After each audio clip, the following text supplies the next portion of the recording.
Hey, hello guys, welcome to our school. இன்னைக்கு நம்ம வந்து கிளாஸ் 11 ஃபிசிக்ஸ் தெர்மோடைனமிக்ஸ் பார்ட் 4 பார்க்க போகிறோம். இன்னைக்கு நம்ம பார்ட் 4ல செகண்ட் லா ஆஃப் தெர்மோடைனமிக்ஸும் ரிவர்சிபிள் அண்ட் ரிவர்சிபிள் ப்ராசஸ் பற்றி பார்க்க போகிறோம்.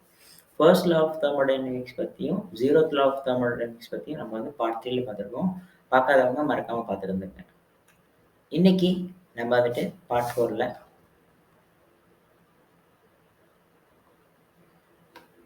ஃபர்ஸ்ட் வந்து செகண்ட் லா ஆஃப் தெர்மோடைனமிக்ஸ் பார்க்கலாம்.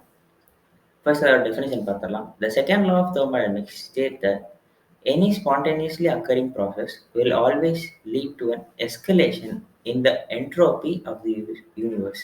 In simple words, the law explains that an isolated system entropy will never decrease over time.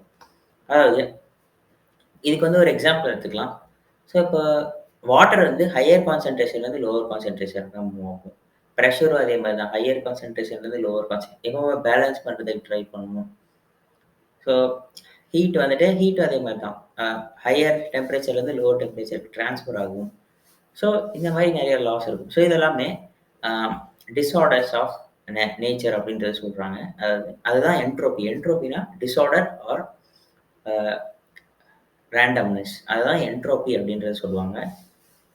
So இந்த என்ட்ரோபி வந்து எப்பவுமே டிக்ரீஸ் ஆகாது. அதாவது ரேண்டம்னஸ் இந்த யூனிவர்ஸில் ரேண்டம்னஸ் எப்பவுமே டிக்ரீஸ் ஆகாது அப்படின்றத சொல்கிறாங்க. ஒரு ஐசோலேட்டட் சிஸ்டம் ஃபார் எக்ஸாம்பிள் இந்த ஏர்த்துக்குள்ளார நம்ம என்ட்ரோபி வந்து எப்பவுமே டிக்ரீஸ் ஆகாது அப்படின்ட்டு சொல்கிறாங்க ஒவ்வொரு டைமில். ஸோ இதுதான் செகண்ட் லா ஆஃப் தெர்மோடைனமிக்ஸ் வந்து ஸ்டேட் பண்ணுது. அடுத்து வந்துட்டு நம்ம ரிவர்சிபிள் அண்ட் இர்ரிவர்சிபிள் ப்ராசஸ் பற்றி பார்க்கலாம். First reversible process. பொதுவாக ரிவர்சிபிள் ப்ராசஸ் என்ன? இப்போ நம்ம வந்துட்டு சேஞ்ச் ஆஃப் ஸ்டேட்டே எடுத்துக்கலாம். ஐஸை நம்மளால தண்ணியாக மாற்ற முடியும், தண்ணியும் ஐஸாக மாற்ற முடியும். ஐஸ் எப்படி தண்ணியாக மாற்றுவோம்? ஐஸை வந்து ஹீட் பண்ணால் வாட்டராக மாறிடும். வாட்டர் வந்துட்டு ஐஸை வந்து ஹீட் பண்ணால் வாட்டராக மாறுது இல்லையா? அதை மெல்டிங்னு சொல்லுவோம். வாட்டரை திருப்பி ஐஸாக மாறும்போது அது ஃபியூஷன் சொல்லுவோம். முன்னாடி வீடியோஸில் ஏற்கனவே பார்த்துருப்போம்.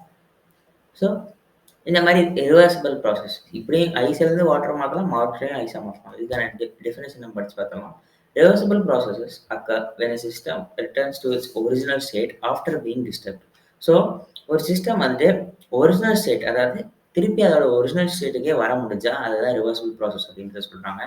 இதுக்கான ஒரு நல்ல எக்ஸாம்பிள் வந்து ஐஸை மெல்ட் பண்ணுறது ஒரு நல்ல எக்ஸாம்பிள் அப்படின்றத சொல்கிறாங்க. இதே மாதிரி வாட்டரை எவாப்ரேட் பண்ணுறோம். எவாப்ரேட் பண்ண வாட்டர் வந்து திருப்பி நம்ம கேஸ் ஃபார்முக்கு போயிடும்.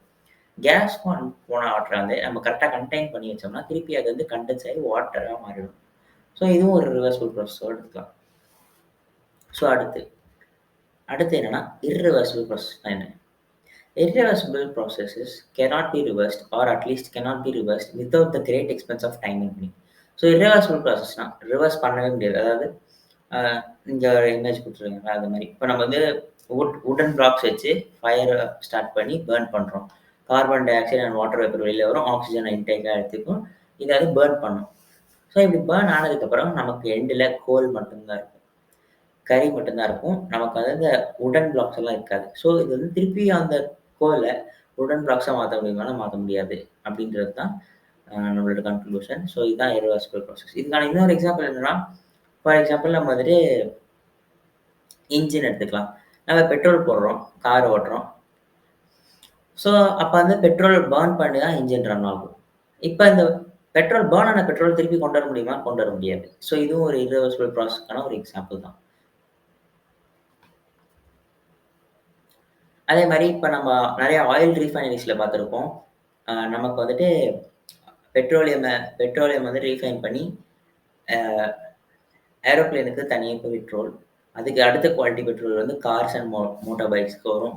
ஸோ இந்த மாதிரி ரீஃபைன் பண்ணி வச்சுருப்பாங்க கரெக்டாக கோலை. நம்ம கரெக்டாக ரீஃபைன் பண்ணி வைக்காமல் வச்சுருந்தோம்னா, க்ரூட் ஆயில் நம்ம வந்து கரெக்டாக ரீஃபைன் பண்ணி வைக்கலைன்னா, கரெக்டாக ரீஃபைன் பண்ணி வச்சுருப்போம் இல்லையா, ஸ்டேஜாக ரீஃபைன் ஆகி வரும்.